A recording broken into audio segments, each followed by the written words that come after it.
Ini contoh koloid yang ada dalam kehidupan sehari-hari di hutan di pagi hari kelihatan embun, asap, cahaya dari pancaran sinar cahaya matahari.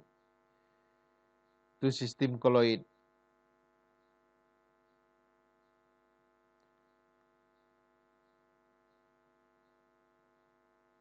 Sistem dispersi tadi sudah fasa zat yang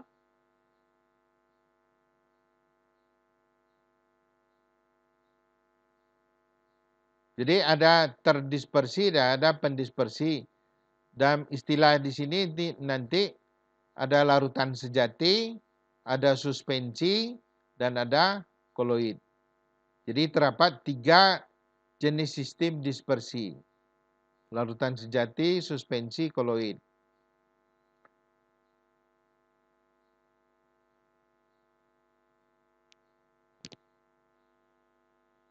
Apa perbedaan larutan, koloid, dan suspensi? Dari yang 3 ini ada beberapa poin. 1 bentuk campuran, 2 kestabilan, 3 pengamatan dengan mikroskop, 4 jumlah fasa, sistem dispersi, dan penyaringan atau ukuran partikel. Larutan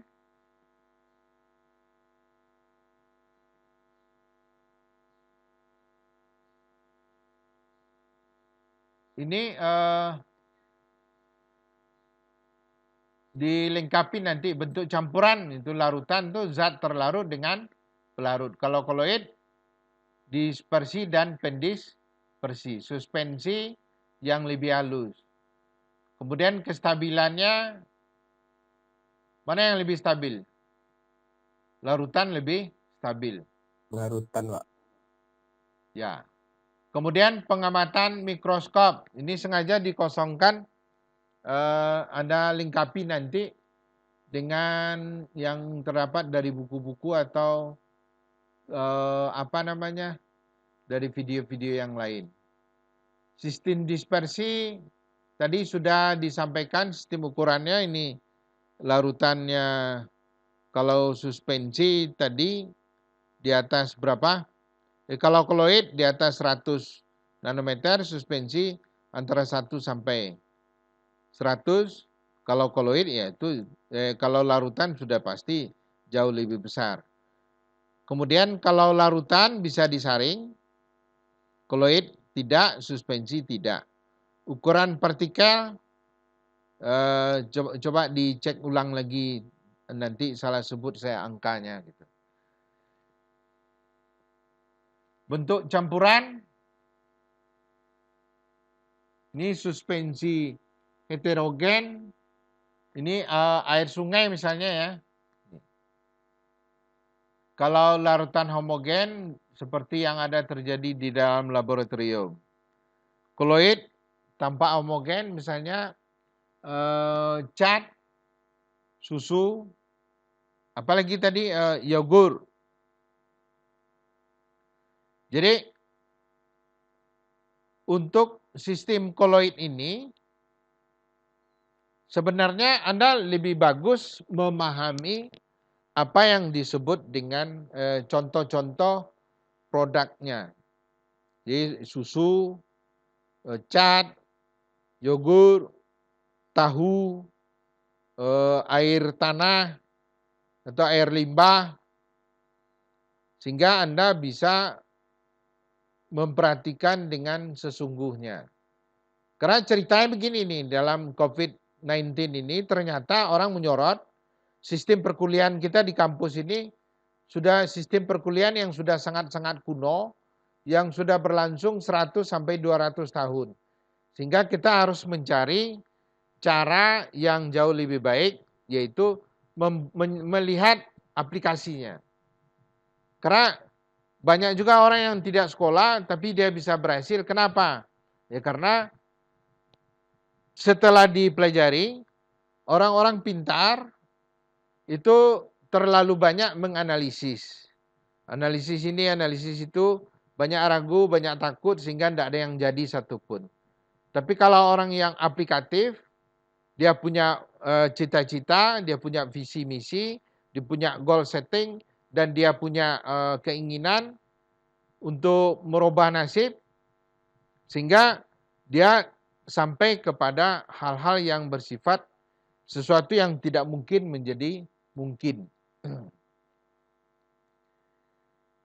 Itu satu. Yang kedua, orang yang betul-betul mau belajar mempelajari sesuatu karena sudah kepepet atau disebut dengan the power of kepepet, dia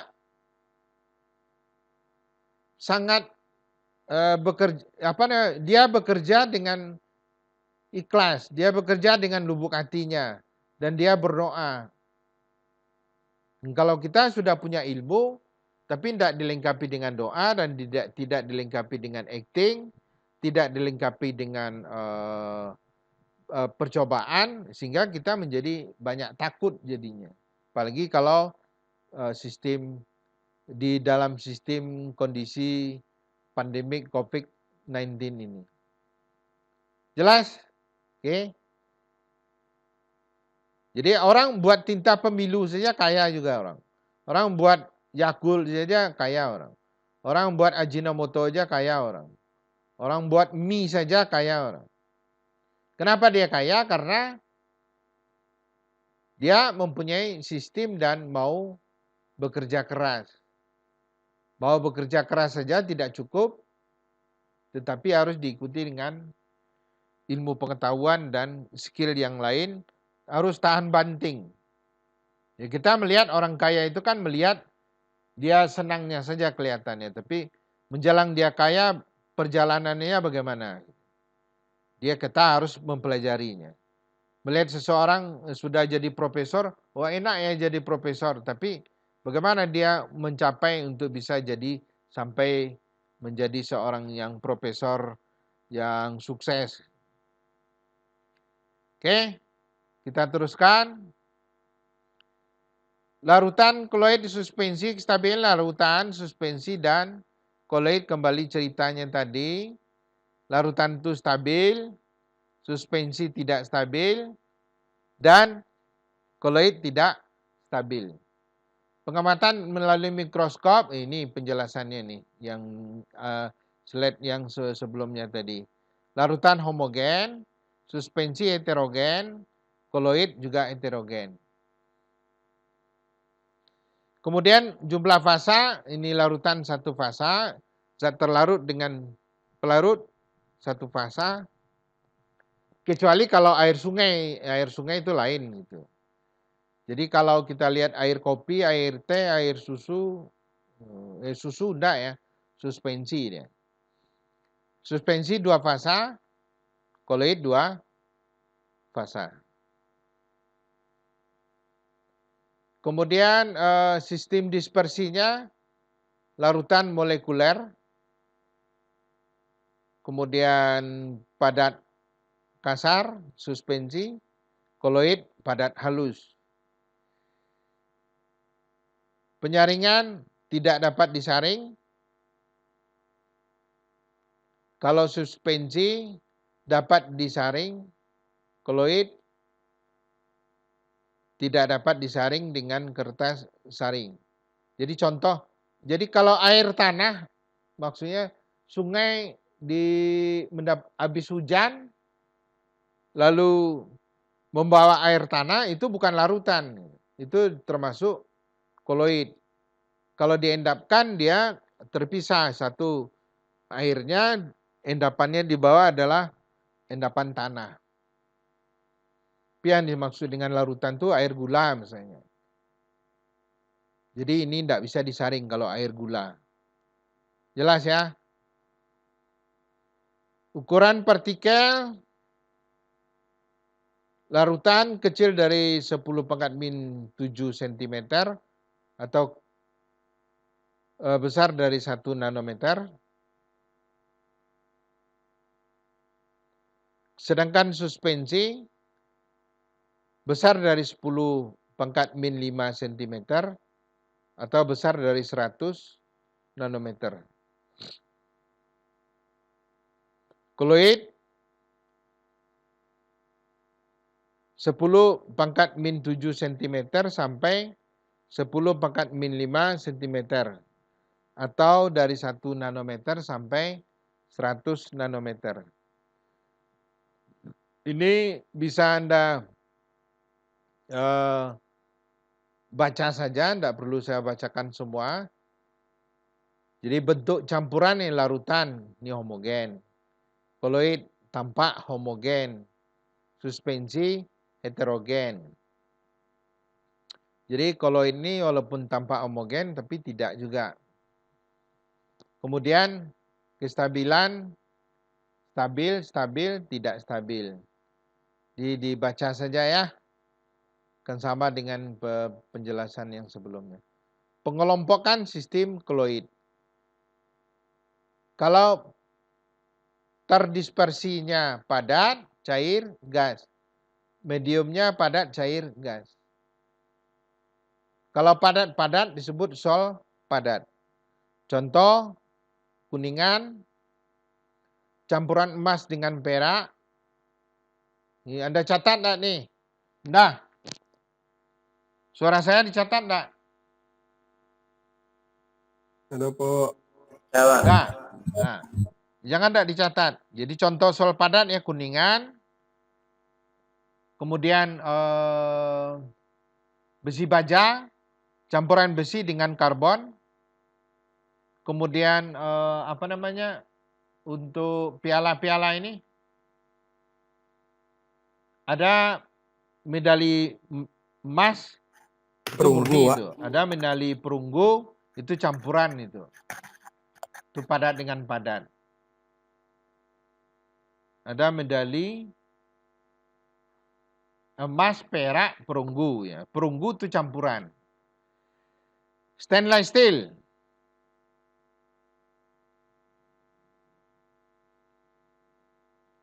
Kemudian terdispersinya cair, emulsi, padat.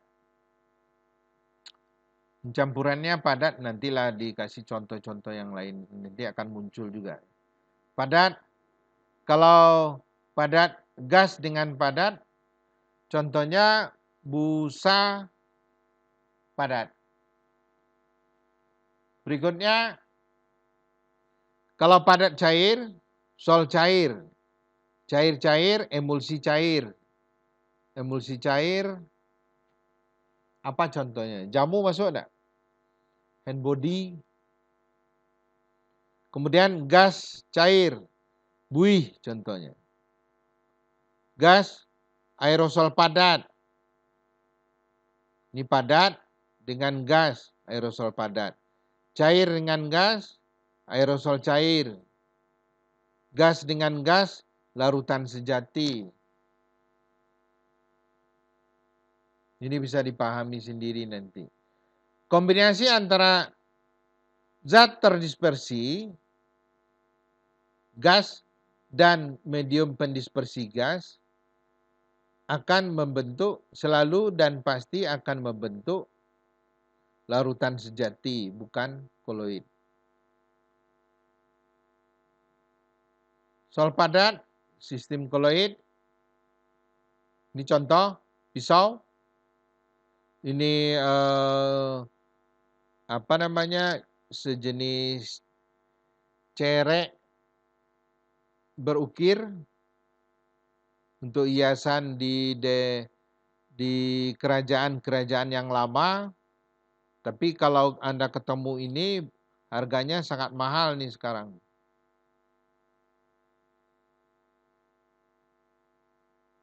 Emulsi padat, sistem koloid ini terbentuk dari fasa terdispersi berupa cairan dan fasa pendispersinya berupa padatan. Nah, ini contoh. Ini apa nih? Ini disebut tiram. Menghasilkan mutiara. Tiram yang di laut menghasilkan mutiara. Mutiara kekerasannya lumayan dan keindahannya sangat bagus, sehingga dia menjadi salah satu perhiasan yang bernilai tinggi di samping emas. Kedua, contohnya keju.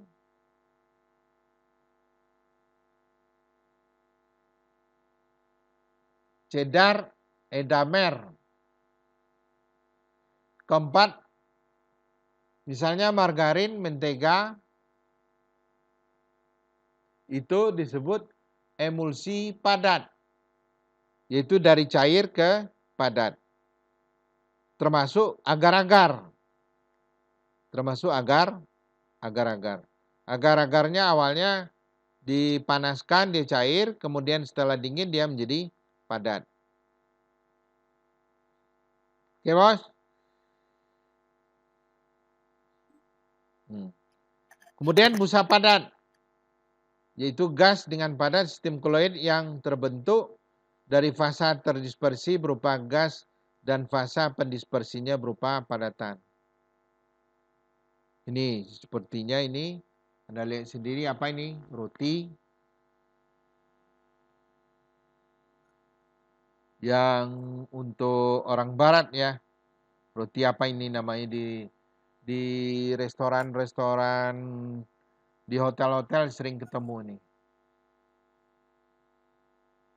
Kemudian sol atau padat cair, yaitu sistem koloid terbentuk dari fasa dispersi berupa padatan dan cair. Nah, ini contohnya tadi langsung agar-agar, mulai cair, kemudian cat.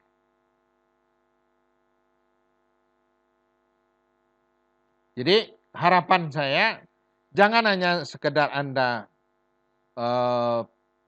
bisa menyebutkan contoh saja, tapi kalau bisa Anda pelajari ini bagaimana membuat agar-agar dari bahan apa yang bisa menjadi peluang atau opportunity buat Anda untuk jadi bisnis. Karena tidak mungkin Anda mengharapkan, apalagi dengan situasi sekarang, mau mengharapkan tamat kuliah mau bekerja, ya ini akibatnya dari COVID pandemik 19 ini, ya tidak ada pernah terjadi selama ini dari tahun awal 1900. Sekarang karyawan pada di PHK. Jadi mendadak semua karyawan di PHK jadi miskin, perusahaan jadi miskin, produk-produk tidak ada. Ada beberapa yang dipertahankan orang sekarang. Satu, kesehatan. Dua, kekayaan yang punya uang, itu mereka jaga supaya jangan habis. Kemudian sumber makanan.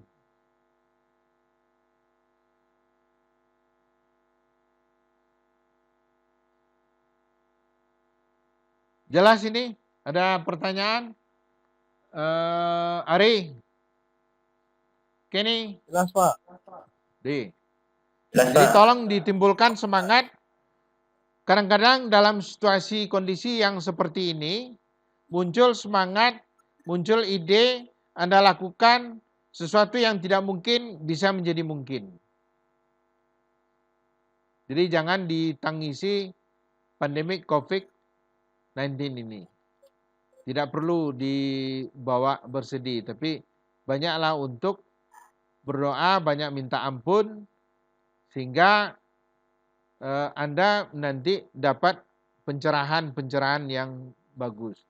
Pesan moral saya, jangan melawan sama orang tua. Karena kalau Anda sudah melawan sama orang tua, apalagi kalau kurang ajar sama orang tua, maka pintu hatimu tertutup, pintu pikiranmu untuk berpikir juga tertutup. Anda akan menjadi seorang sumber daya manusia yang buntu. Buntu itu yang disebut dengan galau, gelisah, resah, dan lain segala macamnya. Sehingga dalam hatimu hanya ada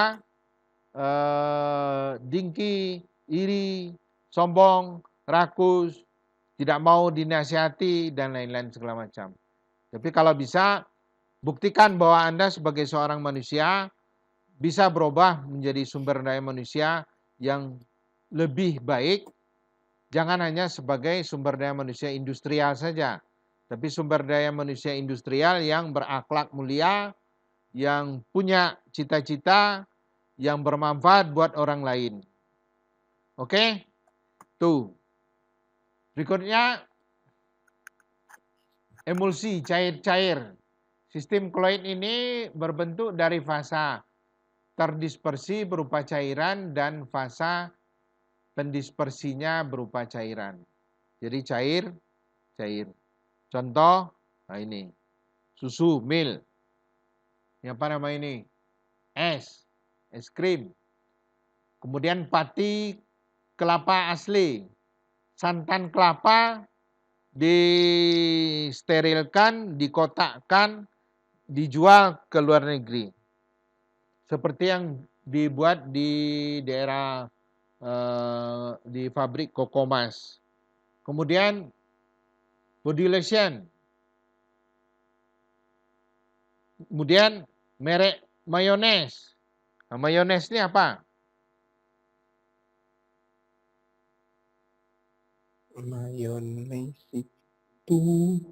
Mayones itu biasanya untuk apa dipakai orang? untuk salad buah, Pak. Hah? Untuk salad buah. buah. Salad buah. Itu sudah dijual orang. Nah, sudah banyak orang yang ini. Nah, kalau sekarang Anda berpikir suntuk saja semuanya, tidak bisa. Cari akal. Apa yang tidak suntuk? Contoh sekarang yang banyak e-learning, online, belanja online. Orang ya mulai dari kecil semua. Bukalapak itu juga dari kecil dulu. Bukalapak itu samanya dari bahasa Padang itu, bukalapau.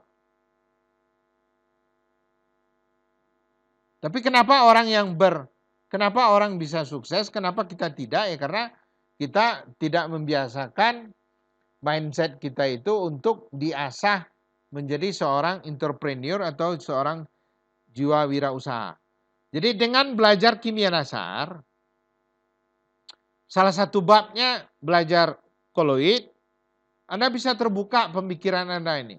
Apa yang mau Anda buat?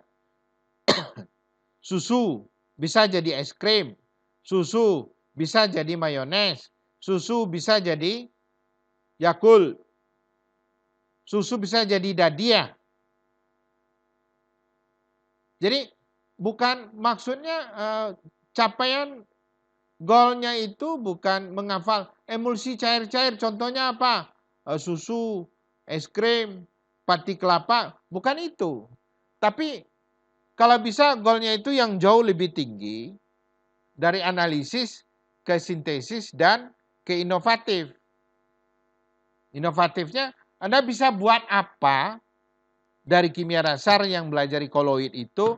Anda bisa buat usaha apa dari situ yang membuat nanti ekonomi Anda akan menjadi jauh lebih bagus. Jadi ada orang kampung saya dulu buat makanan ayam saja. Tapi Anda ingat, suatu usaha tidak bisa stagnan. Misalnya dulu orang tuh buat kopi tahun 60, 70, 80. Ya.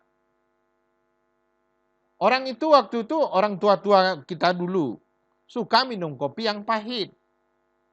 Tapi kalau sekarang orang sudah suka kopi 3 in 1. Sudah ada kopinya, sudah ada susunya, sudah ada gulanya, sudah ada komponen yang lain. Itu pun dijual oleh perusahaan Torabika, dibuat secara industri dengan pasar seluruh Asia, Indonesia, Malaysia, Thailand, ke Singapura, sehingga dia bisa menjadi kaya raya. Tapi kalau Anda buat onde-onde 50 biji, jual, taruh di lapau, taruh 50, laku 10, sisa 40. Itu bukan pengusaha namanya itu. Itu bunuh diri namanya. Jelas? Ari? Jelas, Pak. Nah itu. Ya tolong bangkitkan semangat tuh. Kalau perlu Anda sudah lepas dari bantuan orang tua. Anak-anak Cina itu umur 14, 15, 16, 17, dia sudah pegang usaha dia. Jangan Anda katakan bahwa usaha itu harus punya modal sekian miliar dulu baru bikin usaha. Hancurlah Anda. Mau disediakan sekian triliun hancur. Apalagi dengan situasi pandemi COVID-19 ini.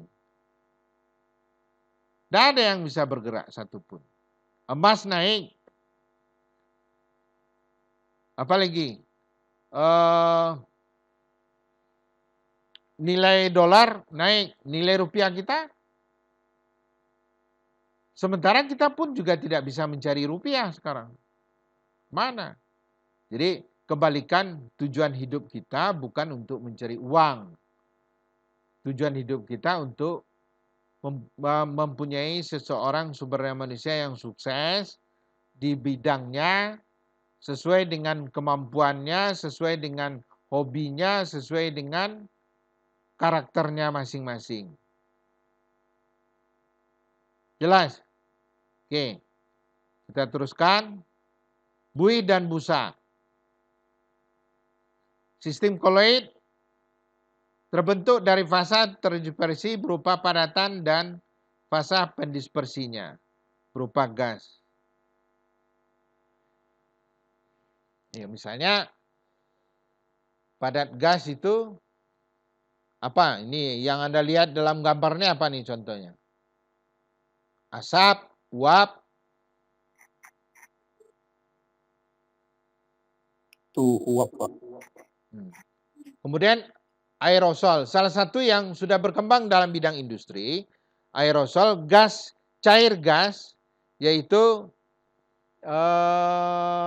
apa namanya, cairan pencuci toilet atau pembersih lantai. Anda bisa buat ini, cari komposisinya, cari bahannya, cari cara membuatnya, kemudian cari pasarannya. Ya, kalau Anda buat banyak-banyak pasarnya tidak ada ya percuma. Apalagi dengan situasi sekarang. Orang di rumah sakit perlu disinfektan. Tapi Anda disinfektan ini tidak tahu, tidak ngerti, ya iyalah susah. Jadi jangan dibilang susahnya, tapi memang kembangkan diri Anda sampai menjadi seorang sumber daya manusia yang tidak mau menyerah. Nah, itu bedanya orang tua-tua dulu, tamat SD, tamat SMP, tahun 70 berangkat ke Jakarta, bawa baju selembar saja, sampai di Jakarta dicari orang kita yang bisa menjadi tempe menumpang istilahnya. Nanti dia hidup setahun, 2 tahun, 3 tahun, 3 tahun nanti dapat bagian dari toko, dia bisa punya toko sendiri. Atau disebut dengan sistem bisnis itu namanya mentor. Mentor. Anda tidak mungkin jadi pengusaha langsung, tidak mungkin jadi orang kaya langsung. Orang kaya mendadak langsung itu namanya zaman SD SB itu dulu. Dapat lotre 1 miliar, terus nanti dalam waktu 1 tahun habis lagi karena tidak pandai mengelolanya. Jelas? Ari? Jelas, Pak. Kenny itu. Jadi kuliah, kalau hanya kuliah saja Anda hafal PowerPoint ini saja, dapat 100 poin sama Anda semuanya, nilai Anda 100, tidak ada gunanya, tidak ada manfaatnya buat Anda. Yang saya harapkan kuliah itu menjadi motivasi buat Anda, menjadi manfaat buat Anda, dan sekaligus bisa manfaat itu dimanfaatkan lagi oleh orang lain. Jadi kalau jadi dosen, tidak banyak bermanfaat buat orang lain, hanya buat kita saja digaji orang, ya sudahlah, itu namanya jasa. Jelas? Tapi ya bermacam-macam, jiwa orang macam-macam. Ada yang jadi karyawan, ada yang mau jadi guru, ada yang mau jadi dosen, ada yang mau jadi kuli, ada yang mau jadi pesuruh, ada yang mau jadi petani. Jadi petani itu juga bagus. Petani bawangnya tapi serius, kaya dia. Petani kentangnya tapi serius, kaya dia. Petani sawit saja, tapi dia punya kebun sawit 20 hektar sampai 100 hektar, udah kaya raya dia. Tapi jangan selalu menilai seseorang itu adalah kaya, jabatan. Kalau dia tidak menjabat, tidak dihargai. Kalau dia tidak kaya, tidak dihargai. Tidak boleh juga begitu. Karena nasib ini belum tahu. Seperti roda pedati, sekali ke atas, sekali ke bawah. Oke? Ini contoh. Apa nih yang disemprotkan? Yang disemprotkan ini banyak. Ada cat, ada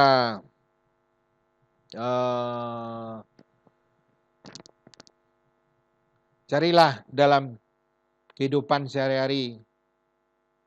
Termasuk hand sanitizer kemarin disemprot-semprotkan juga. Jelas? Jelas, Pak.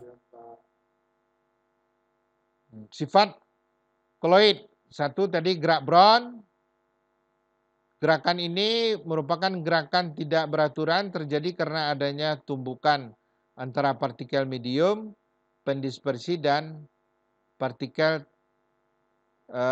zat terdispersi. Nih, seperti ini gambarnya. Jelas? Kemudian efek tindal. Efek tindal itu, ini si tindal yang menemukan. Yaitu pengamburan cahaya oleh partikel koloid.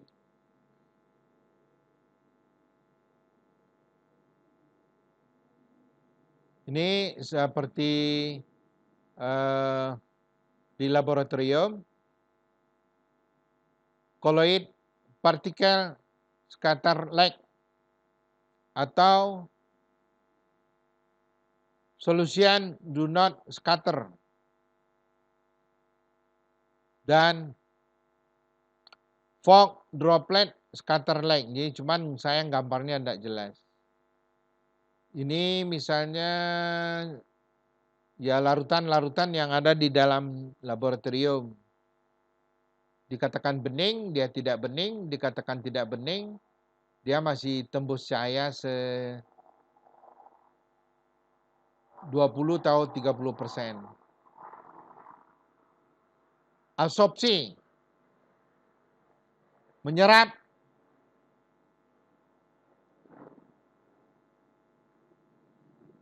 molekul netral atau ion pada permukaan.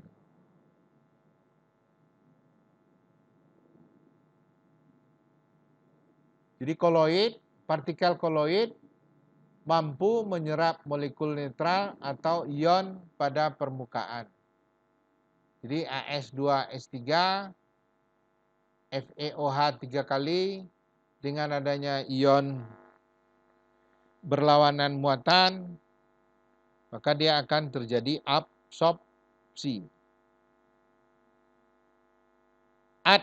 Adsorpsi, jadi menyerap di bagian luarnya saja. Tapi kalau ab pakai B itu menyerap sampai ke dalam. Contoh pemutihan gula tebu, pakai norit atau penjernihan air. Jadi gula tebu itu diputihkan dengan pakai norit. Jadi pewarna dari gula tebu itu diabsorpsi oleh norit. Norit itu lebih banyak kandungannya karbon. Tapi karbon yang bagus ini. Bisa dipakai untuk obat mencret juga ini. Penjernihan air, pakai apa tadi? Tawas, aluminium sulfat atau PAC, polialuminium klorida. Sudah dicatat? Ini masih semangat, masih ada orangnya enggak nih? Kalau enggak ada orangnya lagi, saya pulang lagi. Masih Pak. Masih Pak. Nah, itu. Masih Pak. Jadi jangan yang ada dalam kehidupan sehari-hari itu terlewat tanpa ada perhatian. Orang buat air tebu bulan puasa, kasih minum, cuman sekedar itu. Padahal ilmunya untuk industri itulah yang bisa dijadikan gula. Dari pohon enau bisa juga dibuat. Dari pohon aren atau pohon sawit bisa juga diambil air gulanya untuk dijadikan gula. Jadi kalau tebu udah jelas. Oke, terus ini yang saya sebut tadi elektroforesis, suatu proses pemisahan koloid bermuatan dengan menggunakan beda potensial yang cukup tinggi. Beda potensial yang cukup tinggi. Nah, inilah dasarnya alat yang dipakai untuk cuci darah. Bagaimana cara makanya? Lihat di pada pencucian darah di rumah sakit. Di Semen Padang ada, di M Jamil ada, tapi Anda boleh masuk atau enggak tahu saya. Tapi biasanya kalau ada family, Anda akan lebih mengerti melihat alat itu. Koagulasi. Jadi banyak istilah nih ya. Koagulasi adalah penggumpalan partikel koloid karena rusaknya stabilitas sistem. Penyebab koagulasi itu ada beberapa, satu pemanasan, pendinginan, tadi juga sudah, penambahan elektrolit contohnya penambahan alkohol.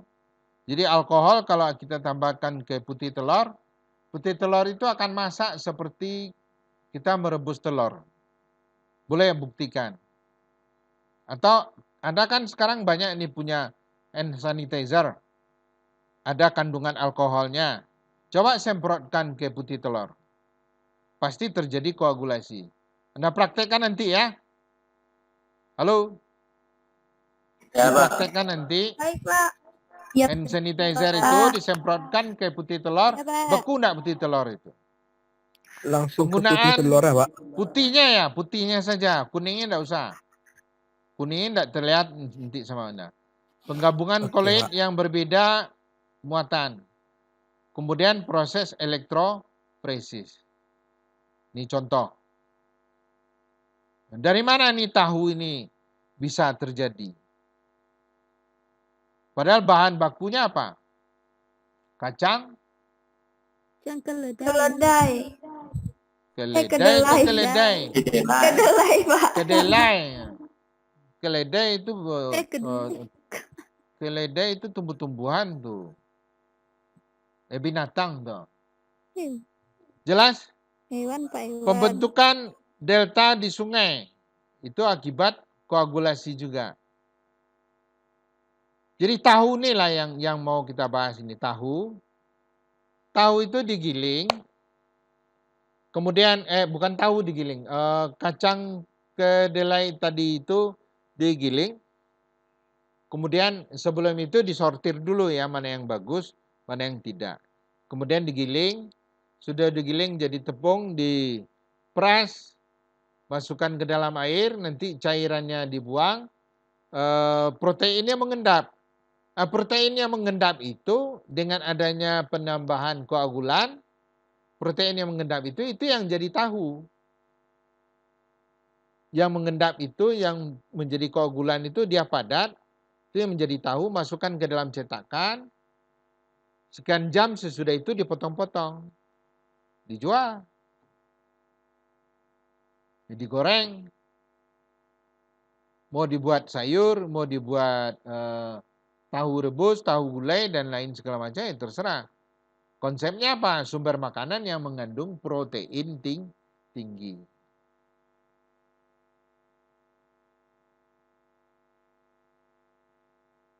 Nah, Tapi yang tugas yang saya berikan tadi apa? Bagaimana betul orang mengolah, cari videonya, bagaimana betul orang mengolah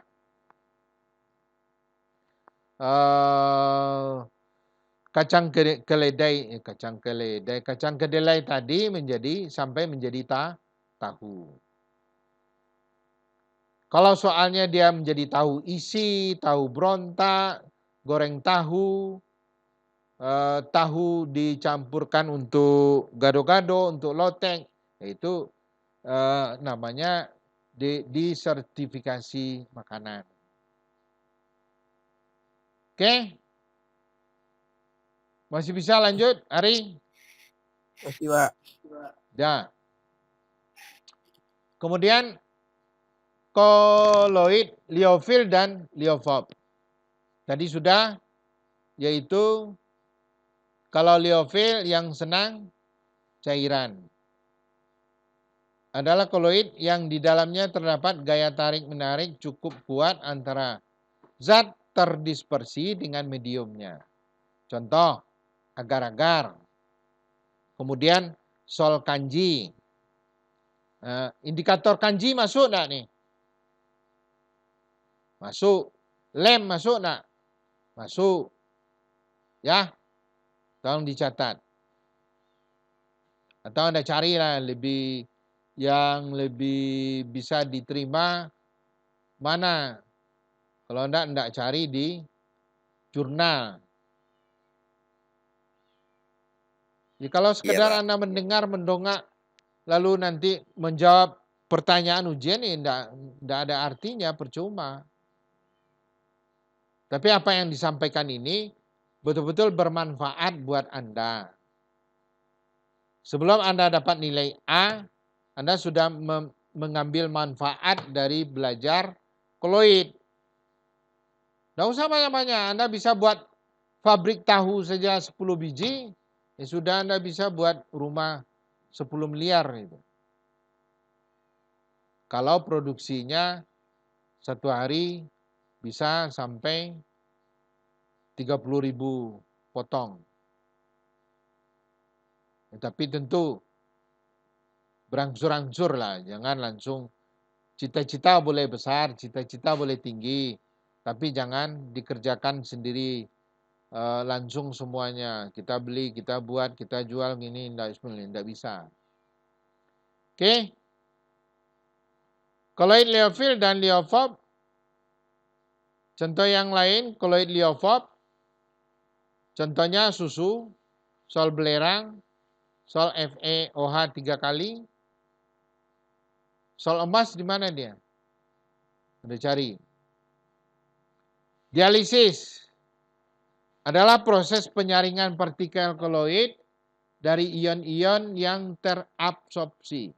Jadi ini koloid yang hijau ini membran, baru ingat saya, membran semi permeabel.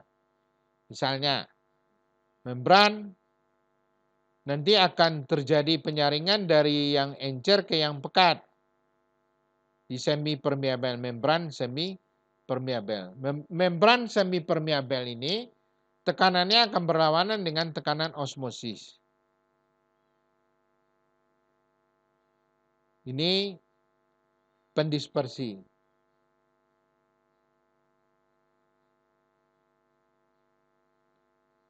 Pembuatan koloid. Dua cara pembuatan koloid, larutan. Tadi apa sudah disebut kondensasi. Kondensasi yaitu keluarnya molekul air. Jadi dari larutan, kondensasi, keluar molekul air, terjadi koloid. Di contoh larutan agar-agar, terjadi penguapan air, maka terjadi agar-agar. Setelah kondensasi. Setelah itu dilakukan dispersi, akan terjadi lagi ini suspensi.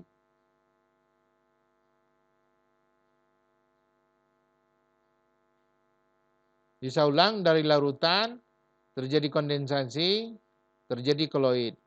Kalau dari suspensi, ya, lakukan dispersi, terjadi juga koloid. Ini kalau panahnya seperti itu. Cara kondensasi, contoh pembuatan sol belerang. H2S tambah SO2 menjadi 3S, ini mengendap, sulfurnya mengendap, tambah H2O. H2O keluar. Pembuatan sol emas. Jadi AuCl3, ini dia, di sini dia. AuCl3 tambah FeSO4, nanti akan terjadi endapan Au, ini zat padat, tambah FeSO4, ini cairan. Nanti ini diendap tuangkan, emasnya tinggal. Kaya Anda. Sekarang sumber emas itu dari mana saja? Ada sumber dari limbah elektronik. Ada limbah dari, bukan limbah, ada terdapat dalam batu-batuan, ada yang terdapat dalam pasir, ada yang terdapat dalam lumpur. Jadi kalau emas ada yang dideteksi dengan detektor logam. Terserah Anda mau mencari apa. Yang penting Anda sungguh-sungguh, fokus, punya ilmu, dan pantang menyerah.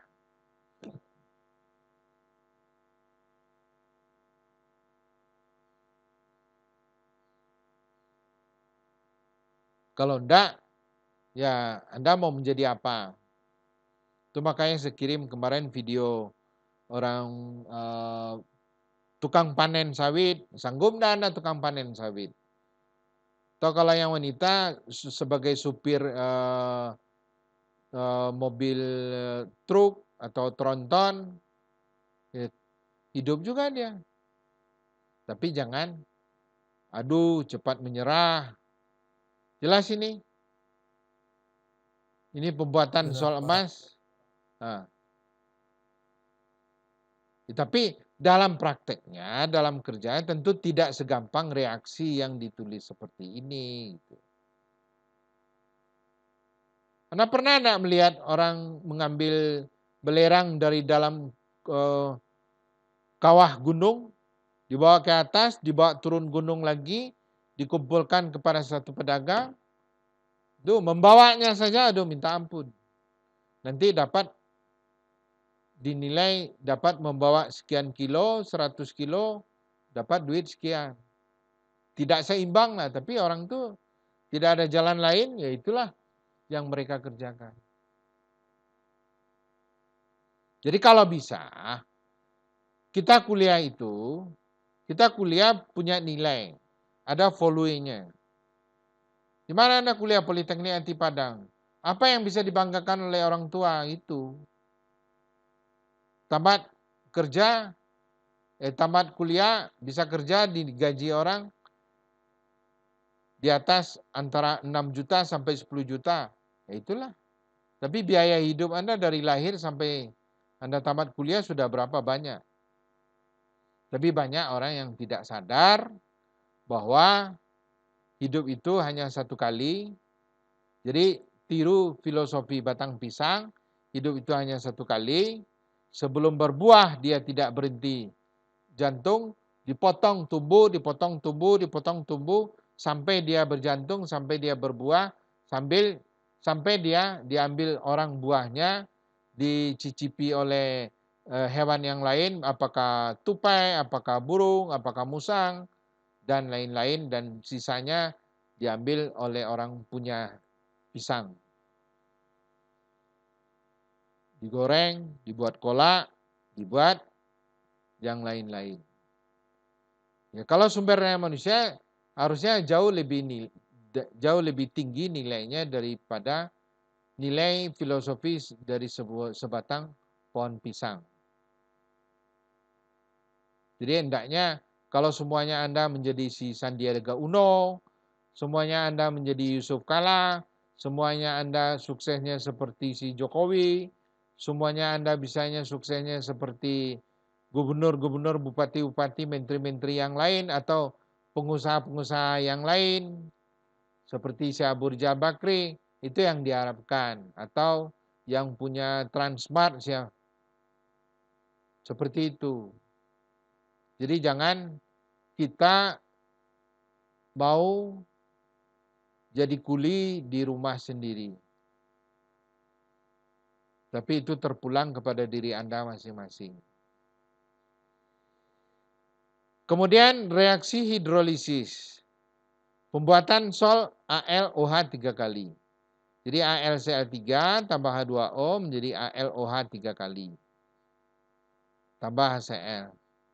Pembuatan sol FeOH 3 kali. FeCl3 tambah H2O menjadi FeOH 3 kali tambah 3 HCl. Ya pertanyaannya, untuk apa ini dibuat orang? Berapa banyak dibutuhkan orang ini? Berapa nilainya?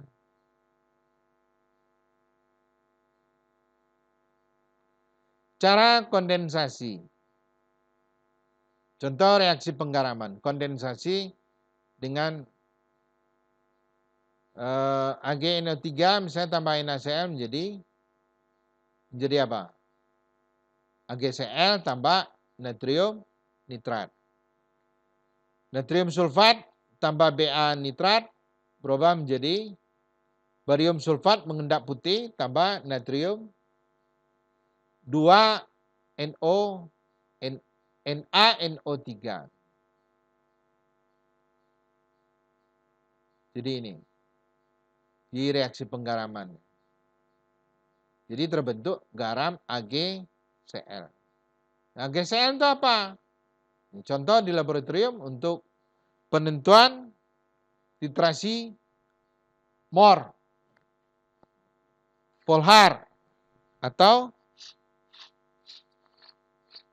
Fayan.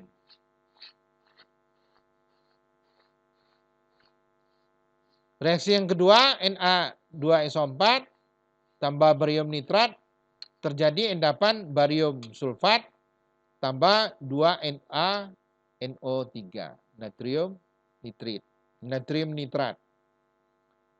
Proses penjenuhan larutan. Ke dalam larutan jenuh kalium asetat, dalam air ditambahkan alkohol, maka akan terbentuk koloid berupa gel. Jadi sudah berapa banyak istilah itu? Ada suspensi, ada dispersi, ada koloid, ada gel, ada apa lagi tadi? Nah, itu yang harus Anda pahami. Kalau gel apa lagi? Cara mekanik koloid dibuat dengan cara penggerusan partikel yang akan dibuat koloid. Misalnya mengenai busur Bredig digunakan untuk pembuatan sol logam. Sol emas tadi. Cara dispersi, peptisasi, endapan diubah menjadi partikel koloid dengan bantuan zat pempeptisasi atau zat pemecahan. Homogenisasi mirip dengan cara mekanik. Pada homogenisasi emulsi yang terbentuk dimasukkan ke dalam alat homogenizer.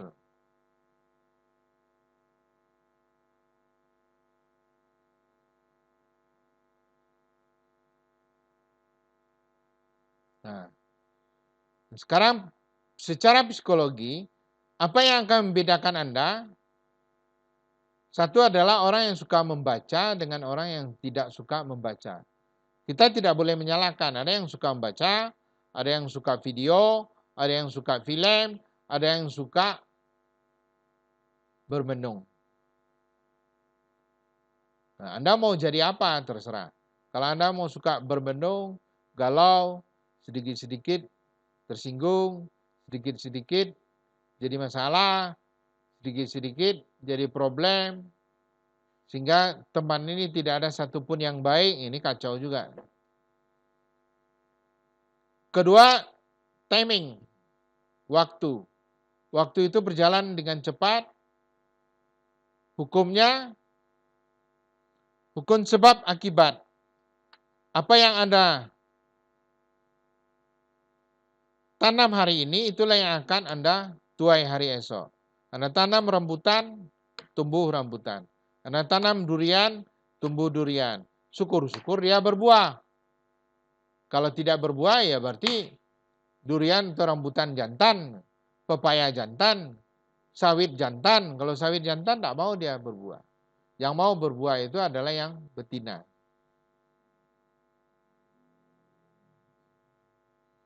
Apa yang siapa yang menabur angin, itu yang menuai badai. Jadi pendeknya begini, waktu itu hari ini today, kemarin yesterday, besok tomorrow. Apa yang Anda perbuat hari kemarin, itu yang Anda nikmati hari ini. Apa yang Anda buat hari ini, itu yang akan Anda nikmati hari esok. Jelas?